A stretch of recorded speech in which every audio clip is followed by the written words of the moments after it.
Okay, and just so you know, the other ones are, as you can tell, the other ones are recorded for you to go back and listen to. So if you didn't see Logic 1, go back and watch it if and when you are so inclined. Okay, so this is Logic number 2, Explore and Conjecture. It should be on page 79 of your composition book. If it's not there yet, go put it there.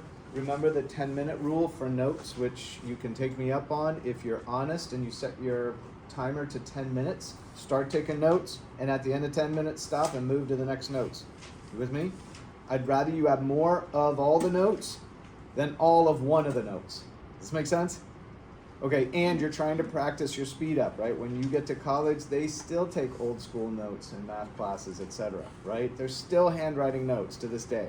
And I imagine by the time you get there in 4 years or 3 years or 2 years or 1, whatever it is for you, they might still be taking handwritten notes, all right? So you're practicing that. And you're practicing based on a timer. In college, you'll have more to do than you have time for. So you'll have to eliminate certain things. So you're going to set your timer in college, and you're going to write notes, and you're going to do as much as you can, and then move to the next subject. You with me? So this is practice for you. I don't care what your major is. It's going to be this for you. All right, so let's talk about explore and conjecture. There's 3 steps to this process. Here's the learning question. How can we use a step-by-step process to explore math and any subject to expand our understanding? And once again, I'm reading my own handwriting, and I apologize for the notes, you guys. I just have really bad handwriting. I can't seem to improve it. All right, so this process can not only be applied to math, this process can be applied to any subject, right? So as we go through, you're talking about step number 1, explore, right? Everybody say explore. Okay, everybody say explore. Okay, I'm going to try to warm your brain up, all right? It's early in the morning. When you say explore, what other words come to mind, or what do you think of when you hear explore? Explore. Good. You hear explore? Journey. Journey. I love that. What else? Investigate. Investigate. Good. What else? What else for explore? Journey. Investigate. Right? What else comes to your mind? What else do you think of for explore? When you hear the word explore, what do you think of? Anything else pop in your mind? What is it? Yes, fill out the form over there and then take my pass. Okay. Well, so I like the word journey. I mean, journey is a very interesting concept if you throw that out there, right? Journey has like you start somewhere, you're in this process, right? So explore, I think, is a great, or journey is a great way to say that on the table. Fill out the form. That one there? Yep. So I think that's great. All those words, and in your own mind, you're looking for words that things resonate with. Your words are going to be different than mine or another student's. You okay with this? Does this make sense? So you're talking about explore, step 1. To examine, investigate, question. How about to be open to the idea that we could learn something new? You ever argued with your friend about something? You ever had an opinion and they had an opinion and it wasn't the same and you argued? And you tried to convince them that you were right and they tried to convince you that you were right? You ever had this happen? Okay, I got some shakes. I got some going yes, right? So this is a little bit, so we're humans, right? We have these 2 sides of us, right? One is we know we're right and we got to tell everybody else and we got to show them we're right, right? The other side is we have this whole capacity to be open to the idea that we could learn something new. If you were able, and I'm not saying you are, and I'm not saying I am either, but if you have this idea of debate, right? A speech and debate club here at school, if you have this idea of switching sides, if you and your friend are really passionate about a topic, and you have opposite ideas, right? Would you be able to switch your positions and then argue vehemently for those positions? And if you could, how would that change the way you thought about that subject? It may or may not. I'm not saying it will. But do you see the idea that as humans, we do have the capacity to stop ourselves and go, wait, let me take the other side of the coin and let me argue it for you, right? Mm-hmm. And in our country right now, a lot of this is very relevant, right? Don't we have a lot of political things? Like the whole topic right now is, was the last election for Biden stolen or not? Right? You know about this debate? Right? You don't know about this? Okay, if you don't, go look into it. Nonetheless, there are millions of people that think that the election was not legitimate. And there are millions of people that think the election was. It's a debate, right? Can you take both sides and flip the coin and then argue it? Just for practice sake, you with me? I'm not saying you take either direction, and I'm not going to tell you my opinion. That's not the point. The point is that you're open to the idea that you could learn something new, right? This is actually really great for us because we can do it as humans, and actually really hard for us because it's hard for us to do, right? So this whole idea. So example, now turn it to geometry, right? Use any tools available to explore a shape and discover any relationships.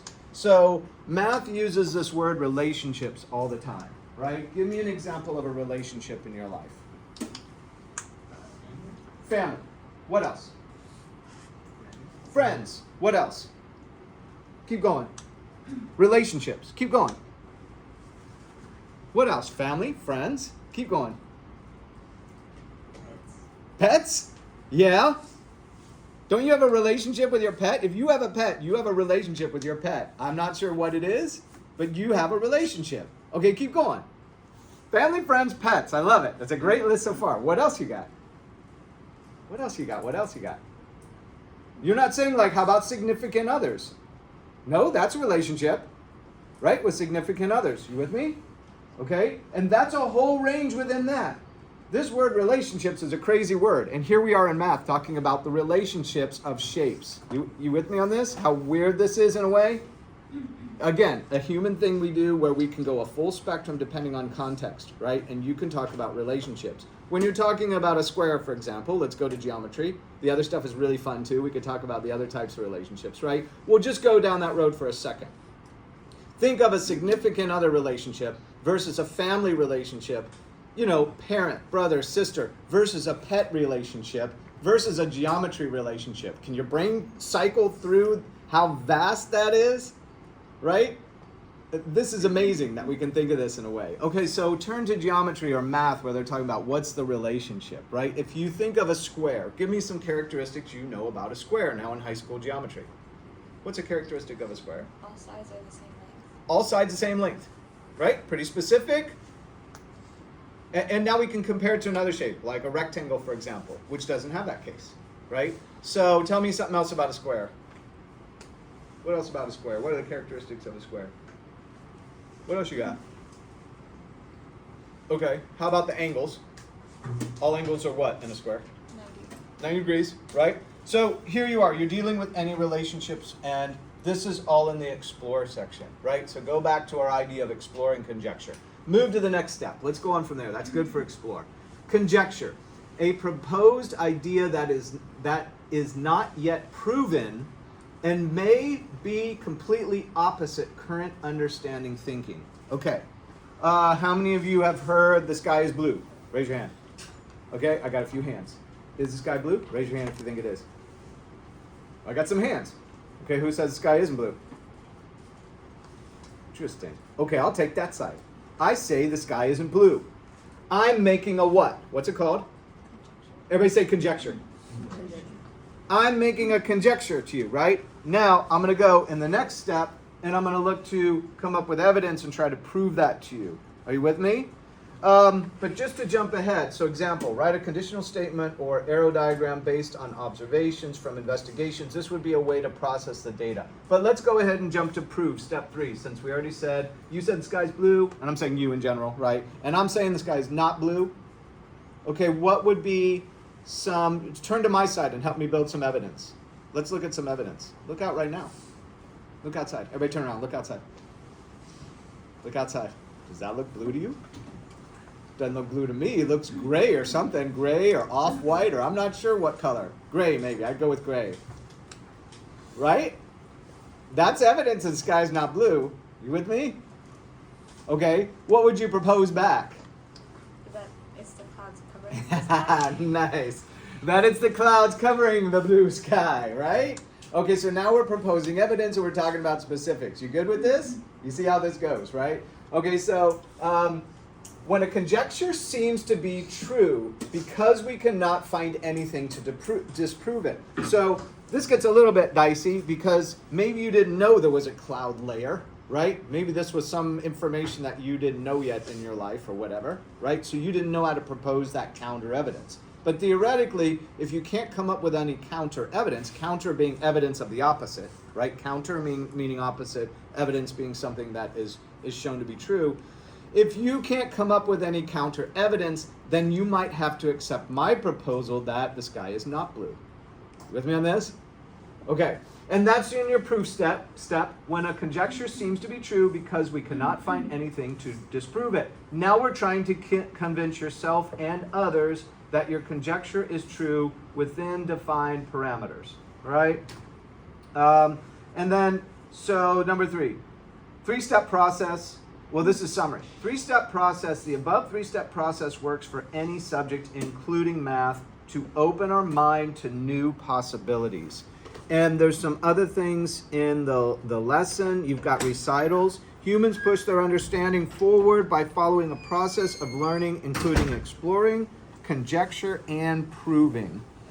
So vocabulary. Here's your vocabulary for this lesson. Explore. To examine, study, be curious. Consider the unobvious. To be open to ideas that could totally change our perspective. Investigate. To study, go deeper into a subject. Conjecture, a proposed idea. What else is in here? Oh, it goes on. Vocabulary continued. Question. Framing what is being looked at provides focus. So the questions that we determine to ask, right? Is the sky blue? That may not be a very good question. The question may be, do we, through our eyes as humans, see the sky as blue? Because I'm not sure what light our eyes pick up, right? And how that filters through the atmosphere, etc. But this can get a lot more complicated. Just a simple question of, is the sky blue? May not be a sufficient question. It may be a really insufficient question, right? Where we need to go deeper and provide focus and look more at what we're talking about. All right, process. Proceeding step by step. When we go to solve problems in life, things are complicated. I wish I could come up with a quick example of where we always think things are complicated. All right, who wants to be? Who's a brave one? You're not a brave one. Wait a little bit, okay?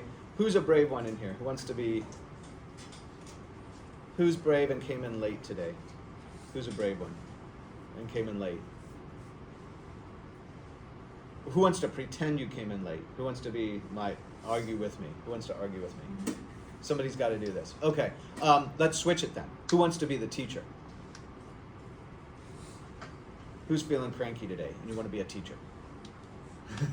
Not the teachers are cranky today, but nobody wants to do this? No? Who wants to play a teacher? Okay, I'm going to play both sides for you. Okay, I'll be the teacher and the student. Okay, I'm the student. I came in late today. The teacher says to me, because I'm the one late, why are you late today? You with me? This sound familiar? Oh, have you experienced this before or seen it happen? Okay, so the student says, I got up late. Okay, the teacher says, well, you're late, so you get demerits, right? Okay, so that's that. But then the student says, well, wait a minute. I got up late, but I was early enough to get here on time. When we got in the car wouldn't start. Okay, right? Has it happened to you? It's happened to me. Okay? I don't care what it is. The car wouldn't start. You name it, right? The tire's flat. I ran over a nail yesterday. You name it, right? Okay. My point to you is that while certain situations seem obvious, right? A student late to class seems obvious. The student's late, right? There's always more to the story. You following this? As human beings in our lives, you've experienced enough to know it's always more complicated than this, right? Well, why should I get demerits? I'm the student again. It wasn't my fault. It was my parent. My parent woke up late. So yeah, I woke up late, but I was still ready on time. You with me? Has it happened to you before? Possibly, right?